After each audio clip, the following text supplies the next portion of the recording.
नमस्कार साथियों, स्वागत है आप सभी का एमर्स क्लासेस में। और आज की इस वीडियो में हम डिस्कस करेंगे सल्तनत काल से संबंधित महत्वपूर्ण प्रश्नों को। और यह वीडियो सल्तनत काल से संबंधित प्रश्नों की दूसरी वीडियो है। और आज का पहला क्वेश्चन है, हिंदू शाही राज्य की राजधानी थी। ऑप्शन ए है उद्भांडपुर या ओहिंद या वहिंद। ऑप्शन बी है कालिंजर। ऑप्शन सी है अजमेर। ऑप्शन डी है इनमें से कोई नहीं। इस क्वेश्चन का ऑप्शन ए सही है। हिंदू शाही राज्य की राजधानी उद्भांडपुर या ओहिंद थी तथा महमूद गजनवी ने 1000 ईस्वी में इस पर आक्रमण किया था। क्वेश्चन नंबर 2 है, महमूद गजनवी का भारत में अंतिम आक्रमण किसके विरुद्ध था। ऑप्शन ए है तोमर। ऑप्शन बी है प्रतिहार। ऑप्शन सी है सोलंकी। ऑप्शन डी है जाट। तो इस क्वेश्चन का ऑप्शन डी सही है। महमूद गजनवी का अंतिम आक्रमण जाटों के विरुद्ध था तथा यह उसका 17वां आक्रमण था। यह आक्रमण सिंध और मुल्तान के जो तटवर्ती क्षेत्र थे वहां के जाटों के विरुद्ध था। क्वेश्चन नंबर 3 है, हिंदू शाही राज्य का वह कौन सा शासक था जिसने तुर्कों से बार बार पराजित होने के कारण ग्लानिवश आत्मदाह कर लिया। ऑप्शन ए है जयपाल। ऑप्शन बी है आनंदपाल। ऑप्शन सी है त्रिलोचन पाल। ऑप्शन डी है भीमपाल। इस क्वेश्चन का ऑप्शन ए सही है। जयपाल हिंदू शाही राज्य का वह राजा था जिसने तुर्कों से बार बार पराजित होने के कारण आत्मदाह कर लिया था। क्वेश्चन नंबर 4 है, महमूद गजनवी किस वंश का था। ऑप्शन ए है यामिनी। ऑप्शन बी है गुलाम। ऑप्शन सी है खिलजी। ऑप्शन डी है तुगलक। तो इस क्वेश्चन का ऑप्शन ए सही है। महमूद गजनवी यामिनी वंश का शासक था। गजनी में यामिनी वंश की स्थापना सुबुक्तगीन ने की थी। क्वेश्चन नंबर 5 है, महमूद गजनवी के साथ भारत आने वाले इतिहासकारों में कौन शामिल नहीं था। ऑप्शन ए है शाहनामा का लेखक फिरदौसी। ऑप्शन बी है किताब उल हिंद का लेखक अलबरूनी। ऑप्शन सी है तारीखे यामिनी का लेखक उत्बी। ऑप्शन डी है तारीखे सुबुक्तगीन का लेखक वैहाकी। तो इस क्वेश्चन का ऑप्शन ए सही है। शाहनामा का लेखक फिरदौसी महमूद गजनवी के साथ भारत नहीं आया था। क्वेश्चन नंबर 6 है, महमूद गजनवी के आक्रमण के परिणाम स्वरूप कौन सा शहर फारसी संस्कृति का केंद्र बन गया। ऑप्शन ए है लाहौर। ऑप्शन बी है दिल्ली। ऑप्शन सी है दौलताबाद। ऑप्शन डी है इनमें से कोई नहीं। तो इस क्वेश्चन का ऑप्शन ए सही है। लाहौर महमूद गजनवी के आक्रमण के परिणाम स्वरूप फारसी संस्कृति का केंद्र बन गया था। क्वेश्चन नंबर 7 है, निम्नलिखित में से किसने ढोल की तेज आवाज के साथ एक महिला का अपने पति की चिता के साथ स्वतः को जला लेने के दृश्यों का भयानक चित्रण किया है।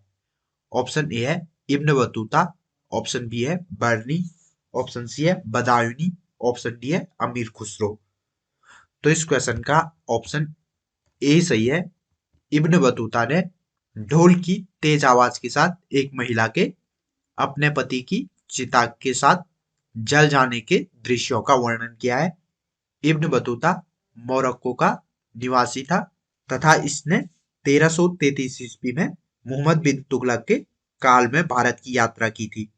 क्वेश्चन नंबर 8 है, भारत में मुस्लिम राज का संस्थापक माना गया है। ऑप्शन ए है मोहम्मद गौरी। ऑप्शन बी है इल्तुतमिश। ऑप्शन सी है अकबर। ऑप्शन डी है बाबर।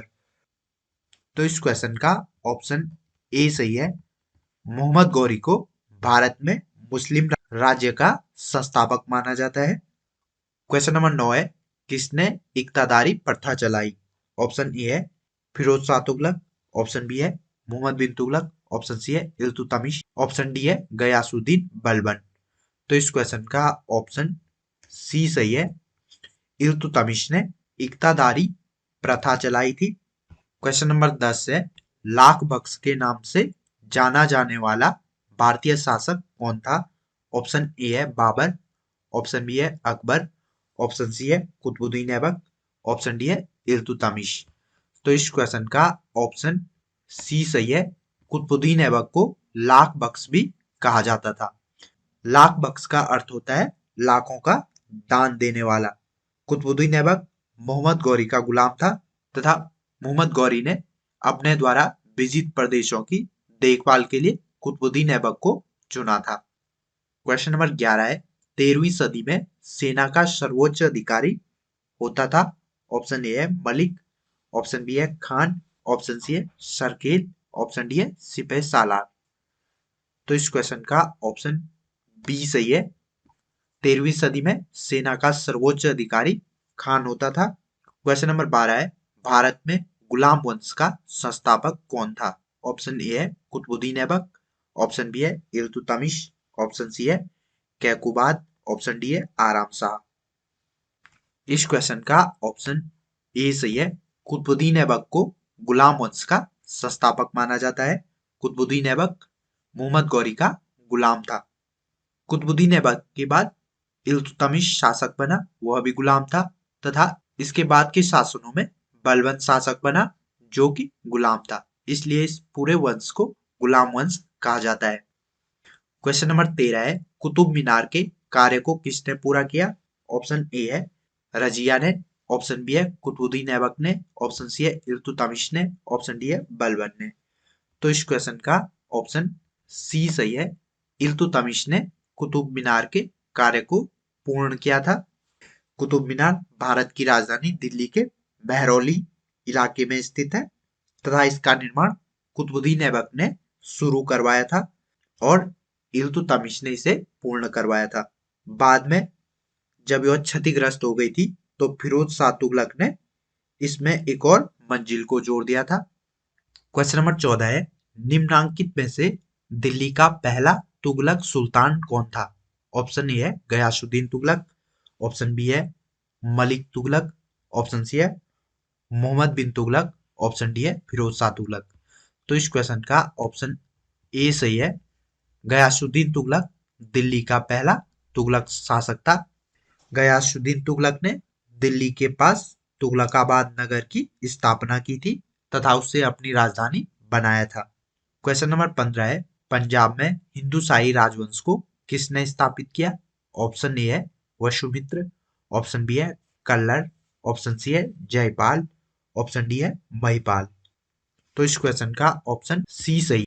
कल्लर नामक एक ब्राह्मण मंत्री ने पंजाब में हिंदू शाही राजवंश की स्थापना की थी तथा हिंदू शाही राजवंश की राजधानी उद्भानपुर थी। क्वेश्चन नंबर 16 है, वह रोमन सम्राट अगस्टस की भांति सावधान था कि वह दूसरों की तरह शक्तिशाली न लगे और वह दूसरों से अधिक न लगे। यह संदर्भ किसका है? ऑप्शन ए है बाबर, ऑप्शन बी है इब्राहिम लोदी, ऑप्शन सी है बहलोल लोदी, ऑप्शन डी है जलालुद्दीन खिलजी। तो इस क्वेश्चन का ऑप्शन सी सही है। उपयुक्त कथन बहलोल लोदी के संदर्भ में कहा गया है। क्वेश्चन नंबर 17 है, अलबरूनी किसके शासनकाल में इतिहासकार था? ऑप्शन ए है महमूद गजनवी, ऑप्शन बी है बलबन, ऑप्शन सी है अकबर, ऑप्शन डी है मोहम्मद बिन तुगलक। तो इस क्वेश्चन का ऑप्शन ए सही है। अलबरूनी महमूद गजनवी के शासनकाल में इतिहासकार था तथा यह महमूद गजनवी के साथ भारत आया था। अलबरूनी ने 1030 ईस्वी में किताबुल हिंद नामक ग्रंथ की रचना की थी। क्वेश्चन नंबर 18 है, निम्नलिखित में से कौन सा शासक दास या गुलाम राजवंश से संबंधित है? ऑप्शन ए है इल्तुतमिश, ऑप्शन बी है हुमायूं, ऑप्शन सी है अकबर, ऑप्शन डी है शाहजहां। तो इस क्वेश्चन का ऑप्शन ए सही है। इल्तुतमिश गुलाम वंश या दास राजवंश से संबंधित है। इल्तुतमिश कुतुबुद्दीन ऐबक का गुलाम और दामाद था तथा इसने 1211 ईस्वी से लेकर 1236 ईस्वी तक शासन किया था। क्वेश्चन नंबर 19 है, दक्षिण अफ्रीकी यात्री इब्न बतूता किसके शासनकाल में भारत आया? ऑप्शन ए है हुमायूं, ऑप्शन बी है अकबर, ऑप्शन सी है मोहम्मद बिन तुगलक, ऑप्शन डी है अलाउद्दीन खिलजी। तो इस क्वेश्चन का ऑप्शन सी सही है। इब्न बतूता मोहम्मद बिन तुगलक के शासनकाल में भारत आया था। क्वेश्चन नंबर 20 है, किसने अपने आप को खलीफा घोषित किया था? ऑप्शन ए है इल्तुतमिश, ऑप्शन बी है अलाउद्दीन खिलजी, ऑप्शन सी है महमूद गजनवी, ऑप्शन डी है मुबारक शाह खिलजी। तो इस क्वेश्चन का ऑप्शन डी सही है। मुबारक शाह खिलजी ने अपने आप को खलीफा घोषित किया था। मुबारक शाह खिलजी ने 1316 ईस्वी से लेकर 1320 ईस्वी तक दिल्ली में शासन किया था। इसकी हत्या इसके वजीर खुसरो खान ने की थी। क्वेश्चन नंबर 21 है, लोधी वंश का संस्थापक कौन था? ऑप्शन ए है इब्राहिम लोधी, ऑप्शन बी है सिकंदर लोधी, ऑप्शन सी है बहलोल लोधी, ऑप्शन डी है इनमें से कोई नहीं। तो इस क्वेश्चन का ऑप्शन सी सही है। लोधी वंश की स्थापना बहलोल लोधी ने की थी तथा लोधी वंश दिल्ली सल्तनत का अंतिम राजवंश था। बहलोल लोधी ने 1451 ईस्वी में सैयद वंश के आखिरी शासक को हटाकर लोधी वंश की स्थापना की थी तथा अंतिम लोधी शासक इब्राहिम लोधी को बाबर ने पराजित करके दिल्ली में मुगल वंश की स्थापना की थी। क्वेश्चन नंबर 22 है, भारतीय इतिहास में बाजार नियमों मूल्य नियंत्रण पद्धति की शुरुआत किसने की थी? ऑप्शन ए है शेर शाह सूरी, ऑप्शन बी है मोहम्मद बिन तुगलक, ऑप्शन सी है फिरोज तुगलक, ऑप्शन डी है अलाउद्दीन खिलजी। तो इस क्वेश्चन का ऑप्शन डी सही है। अलाउद्दीन खिलजी ने भारतीय इतिहास में बाजार नियमों व मूल्य नियंत्रण पद्धति की शुरुआत की थी। क्वेश्चन नंबर 23 है, राज्य संबंधों में उलेमा के दखल का विरोध किस सुल्तान ने किया था? ऑप्शन ए है बलबन ने, ऑप्शन बी है अलाउद्दीन खिलजी ने, ऑप्शन सी है फिरोज शाह तुगलक ने, ऑप्शन डी है इनमें से कोई नहीं। तो इस क्वेश्चन का ऑप्शन बी सही है। अलाउद्दीन खिलजी ने राज्य संबंधों में उलेमाओं के दखल का विरोध किया था। क्वेश्चन नंबर 24 है, अल बरूनी द्वारा रचित पुस्तक किताबुल हिंद या तारीखुल हिंद में किन विषयों की समीक्षा की गई है? ऑप्शन ए है भारतीय गणित, ऑप्शन बी है भारतीय इतिहास तथा भूगोल, ऑप्शन सी है खगोल विज्ञान तथा दर्शन, ऑप्शन डी है इनमें से सभी। तो इस क्वेश्चन का ऑप्शन डी सही है। अल बरूनी ने किताबुल हिंद में भारतीय गणित, भारतीय इतिहास, भूगोल तथा खगोल विज्ञान और दर्शन इन सभी विषयों की समीक्षा की थी। क्वेश्चन नंबर 25 है, अल बरूनी का पूरा नाम क्या था? ऑप्शन ए है अबू रेहान मोहम्मद अल बरूनी, ऑप्शन बी है अबू अब्दुल्ला अल बरूनी, ऑप्शन सी है अली गुरसाब अल बरूनी, ऑप्शन डी है इनमें से कोई नहीं। तो इस क्वेश्चन का ऑप्शन ए सही है। अल बरूनी का पूरा नाम अबू रेहान मोहम्मद अल बरूनी था